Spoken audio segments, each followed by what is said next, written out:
안녕하세요. 잡시광입니다.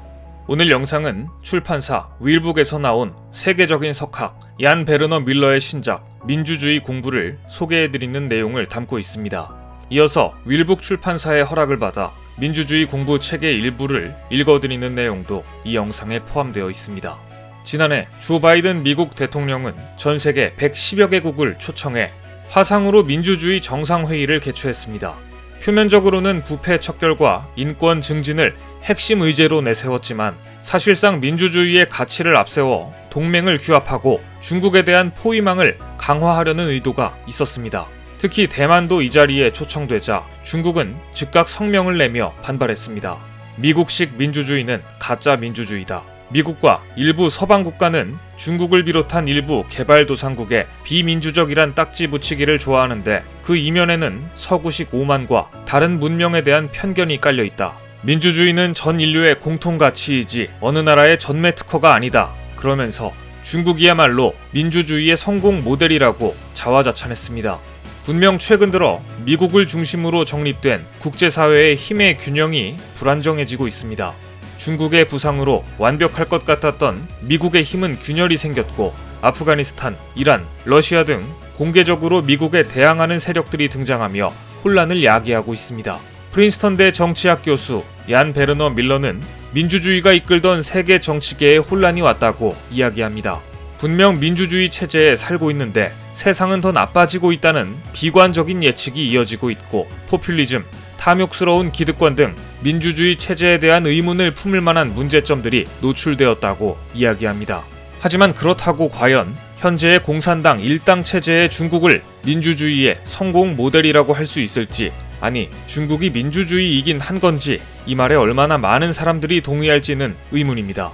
코로나19가 전 세계를 강타한 이후 중국 정부가 보여준 무소불위의 봉쇄와 통제는 서구 사회라면 생각할 수 없을 정도의 강도 높은 것이었습니다. 지금도 선전과 홍콩에서 이 같은 무소불위의 방역 정책은 계속 진행 중입니다. 최근 홍콩에 코로나19 확진자가 폭발하며 누적 확진자가 폭증하자 홍콩에 코로나19를 통제하라는 시진핑 국가주석의 한마디에 홍콩의 모든 것이 멈춰버린 것만 보아도 알 수 있습니다.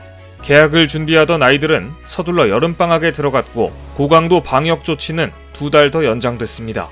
일부 국회의원들은 중국 본토처럼 홍콩을 전면 봉쇄해야 한다고 주장했고 코로나 검사를 거부하면 1만 홍콩 달러의 벌금을 부과했습니다. 시진핑 주석의 한마디에 세계에서 가장 개방적인 도시였던 홍콩은 가장 폐쇄적인 도시로 바뀌었습니다. 이런 극단적인 조치는 새로울 것도 없는 중국 공산당이 이미 오랜 세월 해온 방식이었습니다. 홍콩과 인접한 선전의 경우 더 심한 통제를 받고 있습니다. 선전의 지하철은 48시간 내에 발급한 PCR 음성 증명서를 제출해야 탑승할 수 있고 심지어 선전에서는 방호복을 입은 방역 인원들이 집집마다 방문하여 숨어있는 확진자를 찾겠다며 옷장 안과 침대 밑까지 확인하고 있습니다. 방역 정책만 보아도 민주주의하고는 거리가 멀어 보입니다. 블룸버그 통신은 중국의 이 같은 폐쇄적인 방역 정책이 중국을 바깥 세계로부터 점점 더 고립시키고 있다고 평가했습니다. 선전과 인접한 홍콩은 하루 확진자 수가 3만 명대로 폭증하자 도시 봉쇄설까지 나왔고 불안해진 홍콩 주민들은 사재기에 나섰습니다. 보시는 것처럼 너나 할 것 없이 시장과 마트로 달려가 장기간이 될지 모를 봉쇄에 대비해 생필품 쟁탈전에 나선 것입니다. 중국 SNS에는 홍콩인들이 인접한 지역에 사는 친인척들에게 생필품 목록을 보내면서 생필품을 사서 보내달라고 하는 경우가 많다는 이야기들이 속속 올라오고 있습니다. 이 모두가 공산당의 말 한마디면 그 어떤 반론도 제기할 수 없는 사회 분위기가 만들어낸 불안입니다. 이런 상황에서 최근 대만 방송에 출연한 한 한국인이 중국의 잘못된 민주주의를 완벽하게 증명하면서 화제가 되고 있습니다. 중국과 한국의 차이점을 비교해서 말하는 시간이었는데 한국을 대표하는 패널이 중국에는 언론의 자유라는 가장 중요한 것이 없다라는 주장을 펼칩니다. 그러자 중국 패널들은 우리도 모든 자유가 있다며 발끈하는 모습을 보이는데요. 그러자 한국 패널은 자유가 있다면 오늘 천안문 사태에 대해 이야기를 해보자는 말을 꺼냅니다. 순간 중국 패널은 얼어붙었고 동공 지진을 일으키며 우리는 자유가 필요 없다. 규율만 있으면 된다. 라며 아예 자유 자체를 부정해버립니다. 심지어 다른 중국인 패널 한 명은 한국은 속 시원하게 할 말 다 하고 인터넷도 열려있는 것을 자유라고 생각하겠지만 중국인들 입장에서 보면 한국은 땅도 작고 인구도 적은 나라라는 이해하기 어려운 주장을 펼칩니다. 자유와 땅의 크기가 대체 무슨 상관인지 모르겠는데요. 본인이 시진핑 주석도 아니고 땅이 아무리 넓다 한들 그 땅 안에서 할 수 있는 개인의 행동에 제한이 걸려 있다면 아무런 의미가 없다는 생각이 듭니다. 어릴 때부터 언론의 자유 속에 살아보지 못했기 때문에 지금 중국에서 누리고 있는 자유도 그저 감사할 뿐, 중국 인민들은 서구에 비해 언론을 통제받고 있다는 사실조차 느끼지 못하고 있었습니다. 그런데 중국인들은 어째서 천안문에 대한 이야기만 나오면 회피하거나 아예 모른다고 하는 것일까요? 다음 영상을 보시면 이해가 되실 겁니다.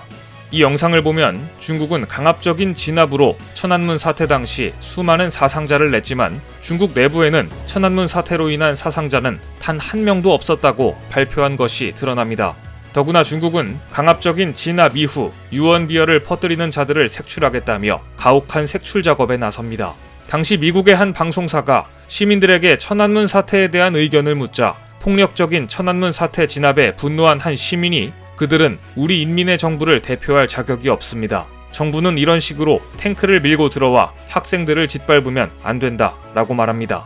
그런데 중국 공산당은 이 사람을 유언비어 유포자의 본보기로 지명수배합니다. 결국 고향 주민의 신고로 이 시민은 붙잡히게 되는데요. 붙잡힌 뒤 어떤 대접을 받았는지 예전에 미국 방송과의 인터뷰에서 바른 소리를 하던 기계는 온데간데 없으며 온순한 양이 되어 당국의 처벌을 달게 받겠다고 말합니다. 그리고 결국 10년형을 받게 됩니다. 바른 말 한마디 했다가 무려 10년형을 받다니 이런데도 중국이 과연 민주주의 모델이라고 말할 수 있을까요? 프린스턴대 정치학과 교수 얀 베르너 밀러는 그의 신간 민주주의 공부를 통해 이런 이야기를 하고 있습니다. 지금의 민주주의가 아무리 암울해 보여도 그래도 결국 민주주의가 정답입니다. 그리고 좀 더 나은 미래를 가지려면 우리 모두가 민주주의에 대한 깊은 통찰을 통해 민주주의 시민이 되어야 한다고 이야기합니다. 그럼 지금부터 윌북 출판사에서 나온 얀 베르너 밀러의 신간 민주주의 공부 책의 일부를 읽어드리겠습니다. 모두가 민주주의가 위기에 처했다는 사실을 안다고들 한다. 하지만 민주주의가 실제로 무엇인지를 아는 사람은 얼마나 될까? 위기에 대한 인식이 널리 퍼져 있는 이유는 명백하다. 전 세계적으로 권위주의 정권이 늘어나고 민주주의 사회 내에서도 정치에 대한 불만이 커져가고 있기 때문이다. 민주주의가 무엇인지 제대로 이해하지 못한 채 이 질문에 답을 내릴 수는 없다. 민주주의의 필수 요소는 무엇일까? 민주주의는 정해진 한 가지 모습일까? 아니면 하나 이상의 무엇일까? 선거를 치른다면 또는 언론의 자유와 같은 기본권이 있다면 일단 민주주의일까? 기본으로 돌아가지 않고는 이런 문제를 깊이 탐구할 수 없을 것이다. 첫 번째, 원칙으로의 회귀 없이는 위기를 해결할 수 없다고 썼던 마키아벨리의 조언에 따라 이 책은 원칙으로 거슬러 올라가는 길을 모색할 것이다.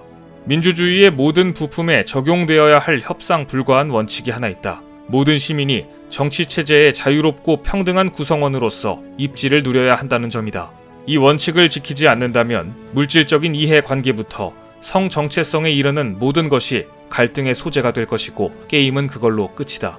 시민이라면 누구나 정치적 논쟁에서 동료 시민에게 온갖 종류의 불친절한 말을 쏘아댈 수 있지만 당신은 2등 시민이라거나 너는 우리의 일원이 아니야 라는 말만은 입 밖에 내지 말아야 한다.